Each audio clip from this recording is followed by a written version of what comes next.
Hello students.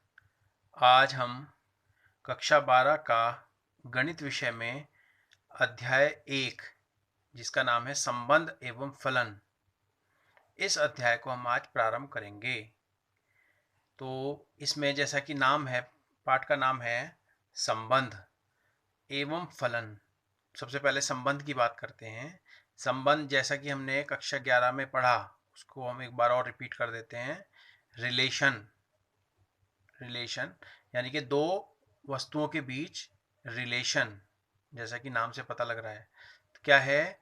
किसी अरिक्त समुच्चय ए से अरिक्त समुच्चय बी में संबंध कार्तीय गुणन ए टू बी, इसको हम क्या पढ़ते हैं? ए टू बी का एक उप समुच्चय होता है। ए टू बी क्या है? कार्तीय गुणन। ए में कुछ अवयव हैं, इसमें कुछ अवयव हैं, तो हम उनकी अवयवों को क्रमित युग्मों के रूप में रखते हैं, तो एक आपको एक समुच्चय प्राप्त होगा कार्तीय गुणनों का, उसका क्रमित युग्मों का एक आपको समुच्चय प्राप्त होता है। तो इसमें क्या दिया है? किसी अरिक्त समुच्चय ए से अरिक्त समुच्चय बी में संबंध कार्तीय गुणन ए से बी का एक उप समुच्चय होता है। यानी कि अगर हमने कोई कार्तीय गुणन लिखा है तो उसमें विभिन्न प्रकार के संबंध प्राप्त होंगे। ठीक है, अभी एग्जाम्पल में देखेंगे आगे तो समझ में आएगा। उप समुच्चय होता है यह उप समुच्चय ए से बी के क्रमित युग्मों के प्रथम तथा द्वितीय घटकों के मध्य एक संबंध स्थापित करने से प्राप्त होता है। ठीक है, तो ए से बी में कई प्रकार के संबंध हम इसमें स्थापित कर सकते हैं। यानी कि द्वितीय घटक प्रथम घटक का प्रतिबिंब होता है। जैसे जब क्रमित युग्म में लिखते हैं तो दूसरा घटक पहले घटक का प्रतिबिंब कहलाता है। वह, इसे हम दोबारा से समझ सकते हैं, वह नियम अथवा कथन जिसके द्वारा दो वस्तुएं एक दूसरे से जुड़ी अथवा संबद्ध होती हैं, संबंध कहलाता है। संबंध क्या है? एक प्रकार का नियम है। और अथवा कथन जिसके द्वारा दो वस्तुएं एक दूसरे से जुड़ी होती हैं, संबद्ध होती हैं, इसे हम संबंध कहते हैं।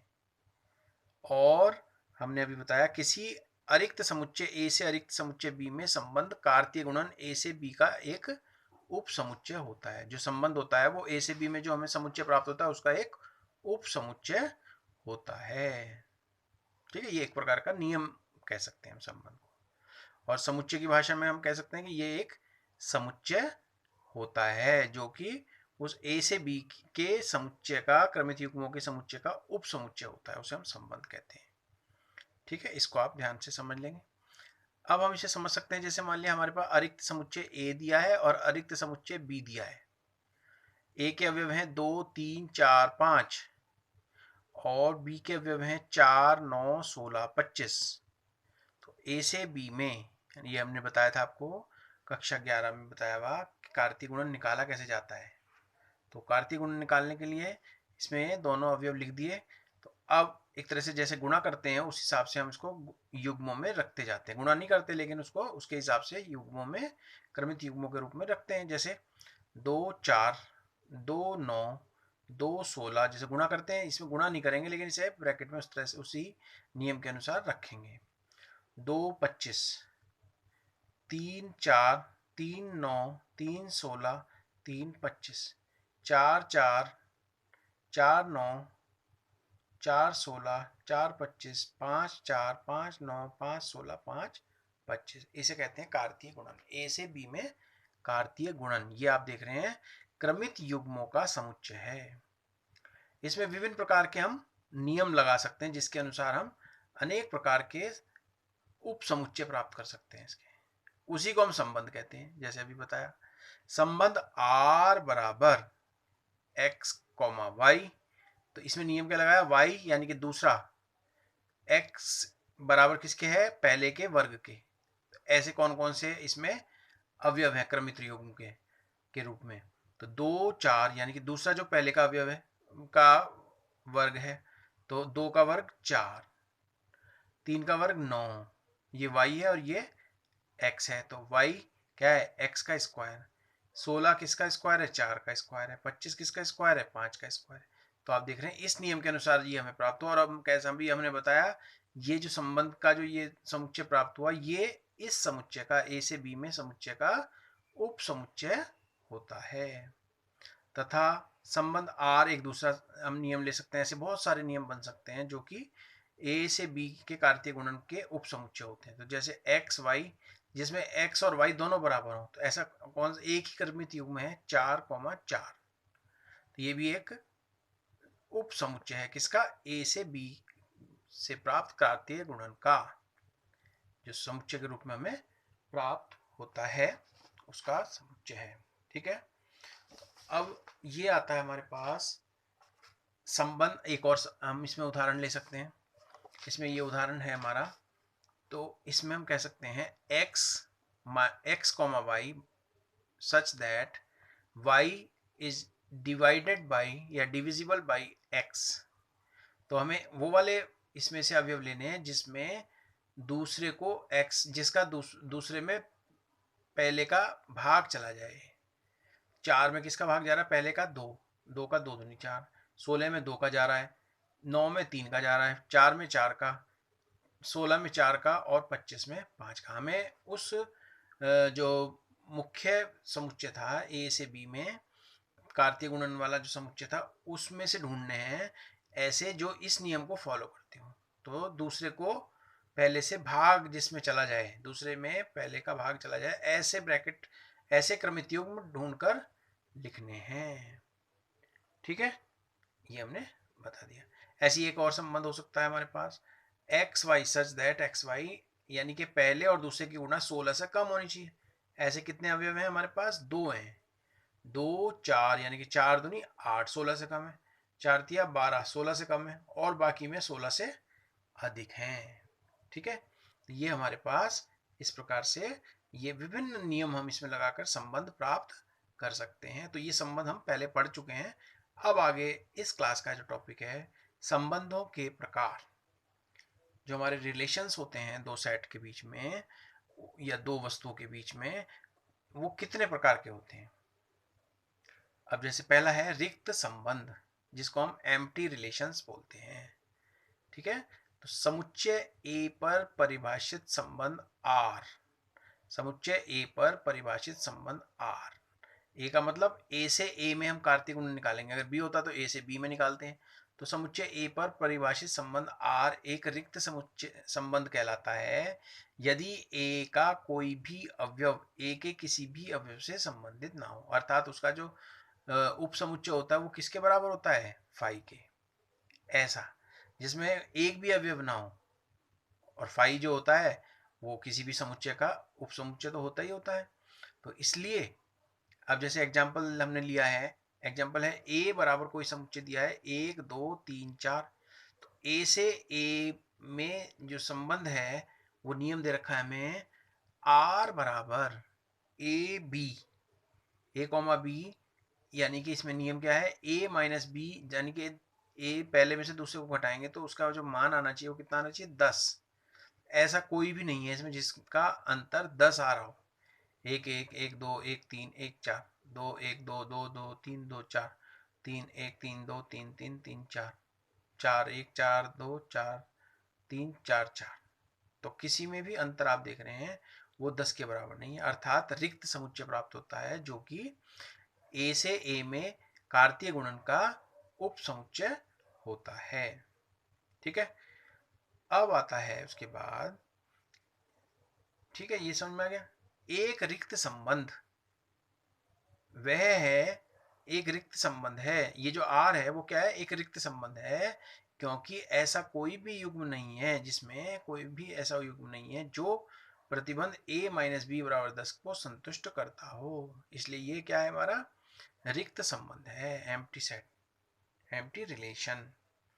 सार्वत्रिक संबंध, हालांकि संबंध भी क्या होता है, ए से ए के जो कार्तीय गुणन है या ए से बी में उसका उप समुच्चय होता है, वो भी एक समुच्चय होता है क्रमित युग्मों के रूप में लिखा जाता है।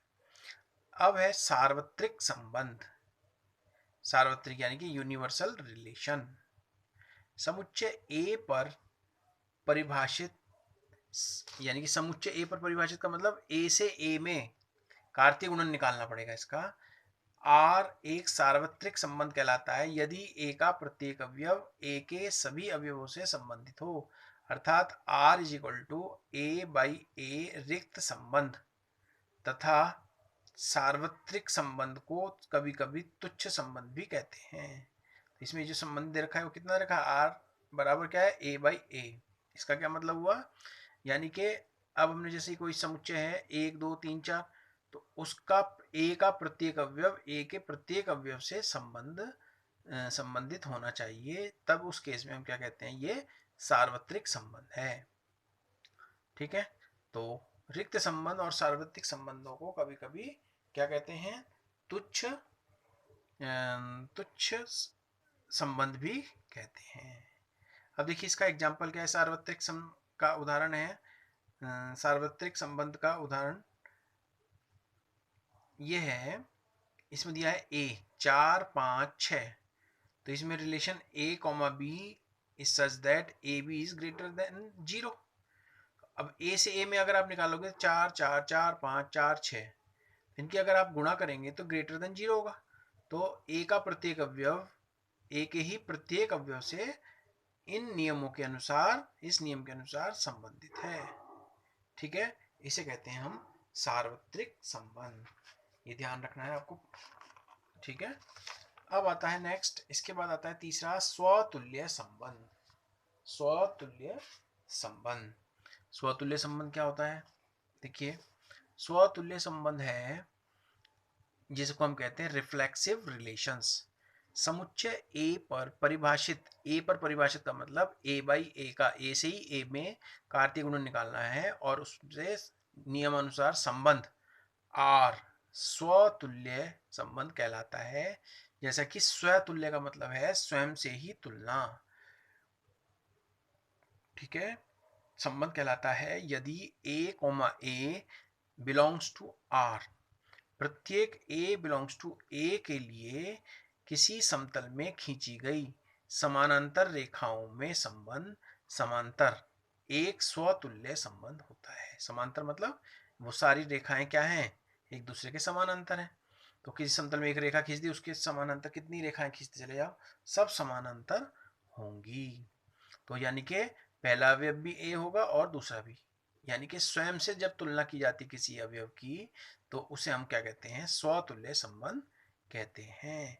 तो हम कह सकते हैं क्योंकि प्रत्येक रेखा स्वयं के समानांतर होती है। ऐसी समरूप वाले क्वेश्चन आएंगे, उसमें प्रत्येक त्रिभुज स्वयं के समरूप होता है, इसलिए वो उस केस में स्वतुल्य संबंध कहलाता है, यानी कि स्वयं से तुलना। यानी कि ए कोमा ए क्या होना चाहिए, उस संबंध में होना चाहिए दोनों। इसी तरह से सममित संबंध, सिमेट्रिक रिलेशन नाम से पता लग रहा है।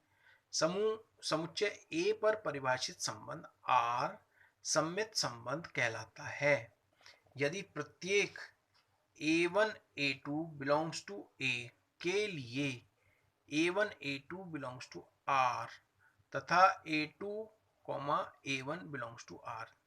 ध्यान देंगे, a1 a2 belongs to r, और जब इनका क्रम बदल दिया जाए a2 a1 भी r में आते हैं। ठीक है, तो उस केस में हम क्या कहते हैं, दिया गया संबंध सममित है। इसमें उदाहरण क्या यूज कर सकते हैं, यदि a बराबर दिया है 1 2 3, तो इसका a से a में कार्तीय गुणन क्या निकला, 1 1 1 2 1 3 1 1 3 2 1 2 2 2 3 3 1 3 2 3 3, ये हमारे 9 अवयव आ जाएंगे। इसमें में संबंध आर संबंध क्या है, 1 1 2 2 1 1 3 3 1 2 3 3 2, इनमें से छांट के लिख दिए। जो ब्रैकेट इस तरह से फॉलो कर रहे थे इस नियम को, वो हमने एक अलग ब्रैकेट लिख दिया जिससे हमने संबंध आर कहा। तो इसमें संबंध क्या है, सममित संबंध क्या है, 1 2 बिलोंग्स टू आर तो 2 1 belongs to R, 1 3 belongs to R तो 3 1 बिलोंग्स टू आर, तो 2 3 बिलोंग्स टू आर। ठीक है, तो 3 2 भी इसमें होना चाहिए, पलटकर होना चाहिए, है ना, 1 2, तो 2 1 भी होना चाहिए, 4 5 तो 5 4 भी होना चाहिए। ये संबंध में होना चाहिए। इस केस में ये क्या कहलाते हैं? सममित, सिमेट्रिक रिलेशन। अब आता है नेक्स्ट संक्रामक संबंध, यानी कि ट्रांजिटिव रिलेशंस। समुच्चय A पर परिभाषित संबंध R संक्रामक संबंध कहलाता है यदि प्रत्येक A1 A2 A3 belongs to A, प्रत्येक ये तीनों A के अवयव होने चाहिए, और A1 A2 belongs to R, उसमें तो ये था A1 A2 और तो A2 A1 उसमें होना चाहिए। A1 A2 belongs to R तथा A2 A3 belongs to R, तो हम कह सकते हैं A1 A3 belongs to R। तो इस केस में ये तीनों कंडीशन होनी चाहिए, तो हम कह सकते हैं कि ये संक्रामक संबंध है। तो इसका एग्जाम्पल हम ले सकते हैं, जैसे तीन संख्याएं x y z के तीन संबंध इस प्रकार हो सकते हैं कि x बराबर y और y बराबर z। तो क्या होगा? x y के बराबर है, y z के बराबर है, तो x z के बराबर होगा। तो संबंध R एक संक्रामक संबंध कहलाता है इस केस में। ठीक है, जैसे तीन बच्चों की तुलना करें, पहला दूसरे से बड़ा है और दूसरा तीसरे से बड़ा है, तो पहला तीसरे से बड़ा होगा कि नहीं होगा? तो वही केस हम यहाँ पर उपयोग में ला सकते हैं। ठीक है, तो अब इसके बाद आता है नेक्स्ट आता है तुल्यता संबंध। ठीक है, तीन संबंध पढ़े अभी हमने, अब आता है तुल्यता संबंध। तो अब हम कह सकते हैं समुच्चय A पर परिभाषित संबंध R एक तुल्यता संबंध है या कहलाता है यदि R स्वतुल्य, सममित तथा संक्रामक। तो प्रश्न में आता है कि सिद्ध कीजिए कि दिया गया संबंध तुल्यता संबंध है। तो उसके लिए हमें क्या करना पड़ेगा? सबसे पहले स्वतुल्य सिद्ध करना पड़ेगा। ठीक है, स्वतुल्य के बाद सममित और सममित के बाद संक्रामक यदि हमने सिद्ध कर दिया तो हम कहेंगे दिया गया कथन दिया गया संबंध तुल्यता संबंध है। ठीक है, तो इसमें एग्जाम्पल, यदि T किसी समतल में त्रिभुजों का समुच्चय है। ठीक है, यदि T किसी समतल में, T फॉर ट्रायंगल, यदि T किसी समतल में त्रिभुजों का समुच्चय है, जबकि संबंध R बराबर T1, T2 त्रिभुज T1, T2 के समरूप है। ठीक है, त्रिभुज T1 T2 के समरूप है, तो इस केस में हम क्या कहते हैं? हम कहेंगे R स्वतुल्य संबंध है, क्योंकि प्रत्येक त्रिभुज स्वयं के समरूप होता है, जैसा बताया था अभी। दूसरा है R सममित संबंध है, क्योंकि यदि T1 त्रिभुज T2 के समरूप है तो T2 भी त्रिभुज T1 के समरूप होगा। इस तरह से तीसरा है R संक्रामक संबंध है, क्योंकि यदि त्रिभुज T1 त्रिभुज T2 के समरूप है तथा त्रिभुज T2 त्रिभुज T3 के समरूप है, तो त्रिभुज T1 त्रिभुज T3 के समरूप होगा। इस तरह से तुलना की जाती है। तो इसलिए चूंकि संबंध R स्वतुल्य, सममित तथा संक्रामक है, अतः R एक तुल्यता संबंध है। तो किसी भी तुल्यता संबंध के लिए हमें क्या सिद्ध करना होता है? हमें वह स्वतुल्य सिद्ध करना पड़ेगा, सम्मित सिद्ध करना पड़ेगा और संक्रामक सिद्ध करना पड़ेगा। तो ये तीनों जब सिद्ध हो जाएंगे तो हम कहेंगे दिया गया कथन तुल्यता संबंध है। तो ये आज मैंने आपको संबंध के बारे में बताया और संबंध के प्रकार। ठीक है, ये 6 प्रकार मैंने आपको, तुल्यता संबंध, उससे पहले हमने बताया संक्रामक संबंध, उससे पहले सम्मित संबंध, और उससे पहले स्वतुल्य संबंध, और उससे पहले सार्वत्रिक संबंध, रिक्त संबंध। तो ये सभी संबंध के बारे में मैंने आपको जानकारी दी। इसको आप ठीक प्रकार से इस कॉन्सेप्ट को क्लियर कर लेंगे, जिससे कि हम एक्सरसाइज 1.1 कर सकें और हमें कोई परेशानी ना हो। तो इसलिए इसको ठीक प्रकार से दोहराएंगे, घर में कॉपी में लिखेंगे और साफ साफ इसको लिखेंगे और याद करेंगे, जिससे कि हम एक्सरसाइज 1.1 प्रारंभ कर सकें। कल हम इसको प्रारंभ करेंगे। ठीक है, धन्यवाद।